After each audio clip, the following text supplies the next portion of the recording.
श्री शिवाय नमस्तुभ्यम. हर हर महादेव. देवादिदेव महादेव भगवान शिव यांच्या चरणी कोटी कोटी नमन. स्वागत आहे आपल्या सगळ्यांचे आमच्या पूजा आस्था या चॅनलवर. नवीन मराठी वर्षापासून सुरुवात झालेल्या चैत्र नवरात्रीचा आज 5वा दिवस. नवरात्रीच्या या काळात देवी मातेची केलेली सेवा अत्यंत फलदायी व शुभ अशी मानली जाते. याच कारणाने पंचमी व अष्टमी या तिथीला कुंकुमार्चन केले जाते. सौभाग्य व समृद्धीदायक कुंकुमार्चनाने घरामध्ये सुख, शांती तसेच समृद्धी लाभते आणि दुर्धर व असाध्य अशा आजार नाहीसे होऊन आरोग्य प्राप्ती होते. देवी मातेची कृपादृष्टी प्राप्त होऊन विविध क्षेत्रांमध्ये कुटुंबातील व्यक्तींची भरभराट होते. चला तर मग आपण आज या व्हिडिओमध्ये कुंकुमार्चन करणे म्हणजेच काय आणि कुंकुमार्चनाचा विधी कसा करावा याबद्दल अधिक माहिती जाणून घेऊया. हा व्हिडिओ आवडल्यास आपण आपल्या मित्रांबरोबर जास्तीत जास्त शेअर करा. मित्रांनो, व्हिडिओ आवडल्यास लाईक करा. देवी मातेच्या भक्तांसोबत जास्तीत जास्त शेअर करा आणि चॅनलवर नवीन असाल तर यापुढे येणाऱ्या अत्यंत महत्त्वाच्या धार्मिक, आध्यात्मिक व महत्त्वपूर्ण तसेच माहितीपूर्ण व्हिडिओसाठी आमच्या चॅनलला आजच सबस्क्राईब करा. मित्रांनो, नवरात्रीची सेवा करत असताना देवी मातेला कुंकुमार्चन करण्याचे अनन्यसाधारण महत्त्व आहे. देवीच्या नामाचा नामजप करत एक चिमूटभर कुंकू देवीच्या चरणांपासून प्रारंभ करून तिच्या डोक्यापर्यंत वाहावे अथवा देवीच्या नामजप करत देवीला कुंकवाने स्नान घालणे म्हणजेच कुंकुमार्चन. कुंकुमार्चन पूजेसाठी वापरले जाणारे कुंकू हे हळदीपासून घरीच बनवलेले असते. म्हणजेच आपण हळदीपासून बनवलेले कुंकूच कुंकुमार्चनासाठी वापरले पाहिजे असा एक अलिखित नियमसुद्धा आहे. त्यामुळे कुंकवामध्ये देवीचे तत्व आकर्षित करण्याची प्रचंड क्षमता असते. म्हणूनच देवीला कुंकू आणि कुंकुमार्चन अतिशय प्रिय आहे.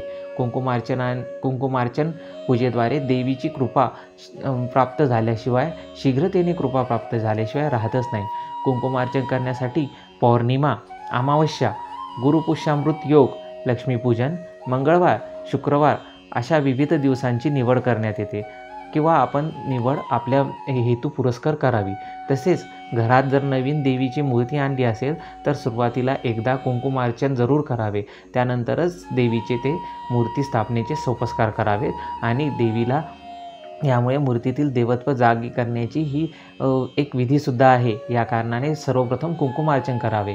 कुंकुमार्चन पूजाविधी: एका तांब्याच्या किंवा पितळेच्या अथवा चांदीच्या तामणामध्ये देवीची मूर्ती ठेवावी.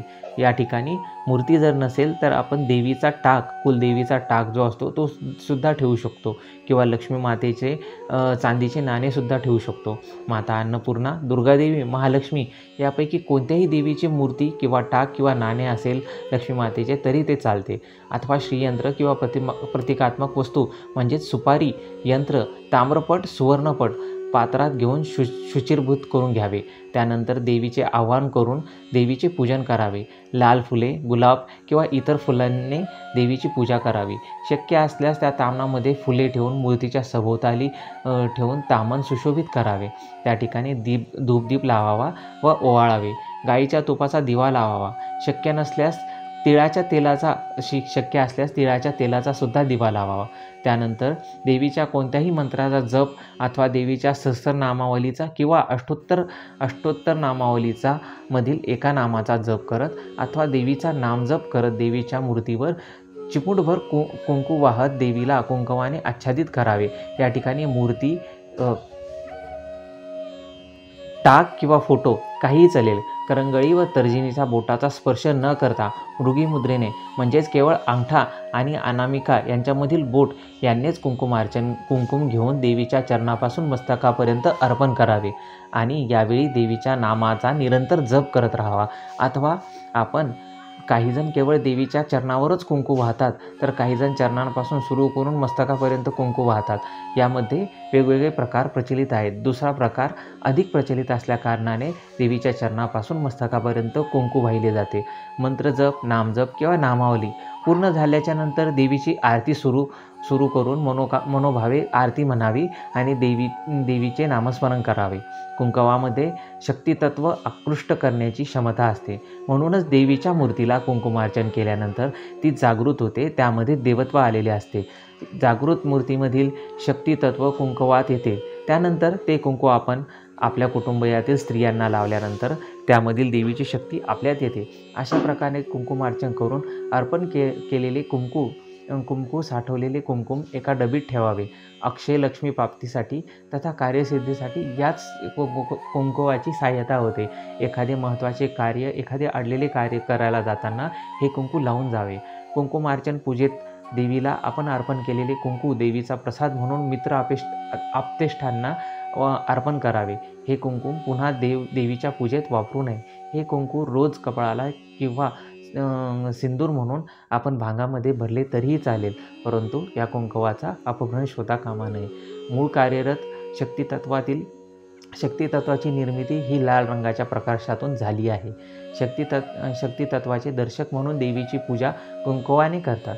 कुंकवातून प्रक्षेपित होणाऱ्या गंधलहरींच्या सुवासाकडे ब्रह्मांडातील शक्तितत्वाच्या लहरी अल्प कालावधीतच आकृष्ट होत असल्याने मूर्तीतील सगुण तत्वाला जागृत करण्यासाठी लाल रंगाचे दर्शक असे देवी तत्वाला प्रसन्न करणाऱ्या गंधलहरींचे प्रतीक म्हणून कुंकवाचा उपचाराला देवीच्या पूजेत अग्रगण्य स्थान दिलेले आहे.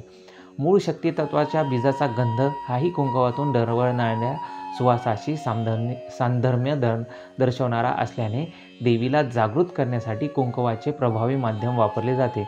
यामुळे देवीच्या कुंकुमार्जनासाठी घरी तयार केलेले कुंकू वापरणे आपल्याला बंधनकारक आहे.